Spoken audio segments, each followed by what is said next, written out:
Hey everyone, Shawn Clement here, Richmond Hill Golf Learning Center, headquarters for wisdom in golf. And today we have a really special treat. Billy McAllister, number 3 in the world in totally blind golfing, okay? Which is, I love that. I remember a while back I did a special camp for the Canadian Institute of the Canadian National Blind Institute, CNIB.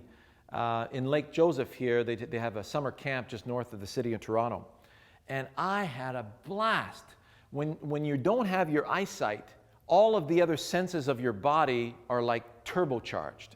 And so if you look at, there's 3 little clips here that Matt's going to put in there for you. And you'll notice that Billy's grip is neutral to slightly strong. Strongish, if you will. And the club face at the top of the backswing's not bad. It looks pretty square dynamically, except that you will see that he is releasing at the ball. And one of the complaints that he has, or one of the requests that he has, is that he'd like to have a little more club hit speed. He's getting about 83 miles an hour club hit speed. He'd like to bring that up to 90. Well, the difference between at the ball and through the ball is, at least that much. You have at least 1 club length of distance that's missing in there, if not 2, okay? And so the changes that we're going to implement are going to require, obviously, some fantastic awareness on your part, Billy, but you'll notice that it's not going to be that tough, okay? So the first things first, when you take the club in your hands, and I'm thinking about you not being able to see the club. Now, when you hold the club out in front of you, so I'm closing my eyes right now, I'm holding my club in front of me from a standing position, and I'm holding it out where my hands are basically between my belly button and my chest. And I feel the club head's balance between my hands. Now, if I close the face, I'm going to close the face a good 45 degrees. Let me just open up. Yeah, that is 45 degrees. So I close the face. Now I feel there's more weight in my lead hand. I feel more weight in my left hand. And understanding that the handle is going to lead through there. So imagine the sole of the club as your cutting tool, and you're getting ready to cut through a dandelion stem that's sitting on the ground, between the ball and the ground. Now, if I move my hands a little forward right now, as I move my hands forward, I feel now the toe of the club is much more vertical to the ground. My hands are forward, the toe is up, and that feels like dynamically I am now in a balanced position, or pardon me, in a square position. And also I felt that when I lead my hands forward, my right shoulder falls and my left shoulder comes up. And I feel now I have a little more tilt.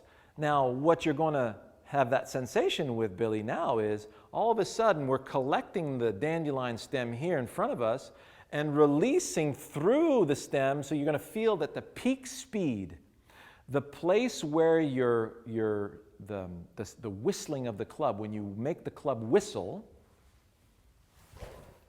is going to be out in front of you toward the target. So you're going to hear that whistling out of your left ear, way past the ball. Whereas before, when you're swinging, you're going to feel and hear the whistling of the club and the release of the club in your right ear before you get back down to the ball. So if you hear the whistling of the club prior to impact, then you're releasing at the ball. And the ball obviously is a preoccupation for you, right?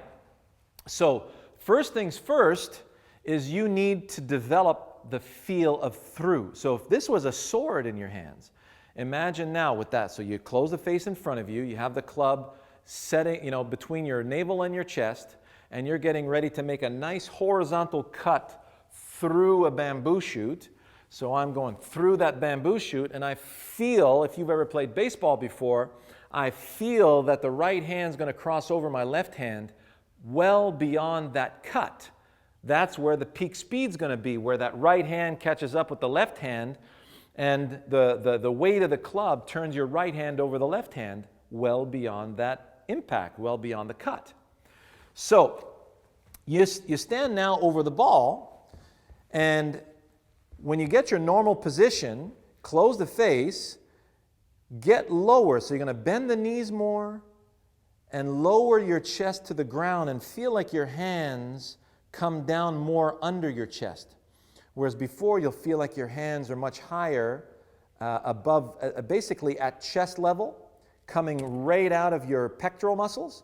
Whereas you come down a little bit lower, and you'll feel like your hands are under your pectoral muscles, between the pecs and the navel. And you'll feel like you're trapping your hands more toward the ground. So now, feel the sole of the club to the grass. And feel how, when you whip through, that you're going to feel the sole of the club cutting through the grass and out toward the target.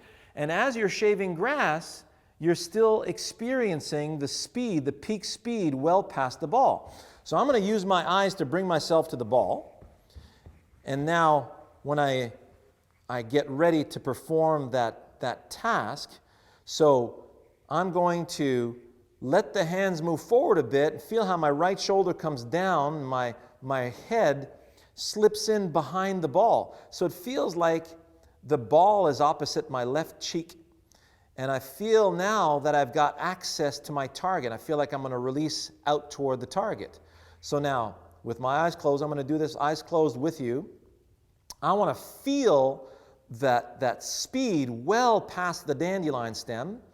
So I'm getting ready to experience the weight of the club releasing me beyond the dandelion stem, and I feel like I'm low enough that the dandelion stem is going to get cut. So here we go. So I lost a bit of my balance in that. I fell a bit on my heels, and I caught that a little bit off the toe of the club, but I did feel that I was through. So I get my posture. I feel like everything's underneath me. Use my eyes to come to the ball. Close my eyes. When I get behind the ball, like I'm going to squeeze it up against the door frame, I feel like I'm behind it. And when I release through it, I'm going to feel how the dandelion stem is in the way of that nice release. So I'm looking for the weight of the sword releasing me well past the ball. I'm hearing the whistle way past the ball. Here we go. Oh, yeah. Open my eyes. That was flush. That was through. It felt amazing. So that is going to give you a solid burst of speed. That's where you want to get that clubhead speed from. Now, you talked about flexibility and how at age 46 that you're getting, I feel you because I just turned 50 myself, and you feel that your body is a little more rigid than it was when you were in your mid-30s. And that's totally fine. That's only going to help you finish the backswing, okay? So you want to feel that it's going to be very easy for you to slash the sword through that dandelion stem. If you feel that it's a chore, you feel like you're pushing the club through the dandelion stem, well, you're not really finishing your backswing. So I don't want you to have to worry about, so when we go back to a practice swing here, I'm just going to get my posture, and I'm going to close my eyes, and I'm just going to focus now. I feel the ground underneath the sole of my club, but I'm just going to focus on feeling a very high velocity and hearing a high-pitched whistle in my left ear. And I'm going to feel that I'm using very little effort to do that. So here we go. Yes, that was very easy for me to produce. So now, that means that I've completed my backswing. So you're not trying to resist anything in the backswing. You're not trying to, hold your legs or things like that. You're not trying to sequence, the club head and the hands and the shoulders and all that stuff. Please don't do that. Just gather enough backswing to whip the snot out of it effortlessly. So I get my posture, come back to the ball, close my eyes. Feel the ground under the sole of the club that's more closed. It feels like I'm going to cut through the stem a little bit more on an angle. And then now I'm behind it. I'm going to feel and hear that whistle way beyond the ball with very little effort. Here we go. Ha ha! Smoked. Eyes closed, absolutely pulverized. You heard that sound, I'm sure. So it is going to be an exciting time for you, all right? So I know that you have your seeing eye person that's going to line you up and all that stuff.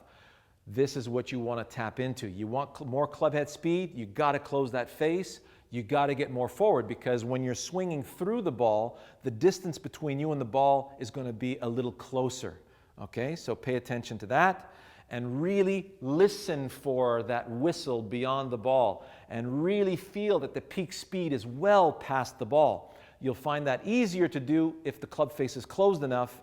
And then as you lean the hands forward, so if we go back to your setup, you close the face, standing up with your hands between navel and chest, and then you lean the handle forward towards the target, you'll feel, oh yeah, that right shoulder comes down, left shoulder comes up, and the club face now feels much more square to my target, but yet my relationship to the club, the face of the club, hasn't changed. It still feels very closed, but this is what you need to release to the target instead of releasing at the ball.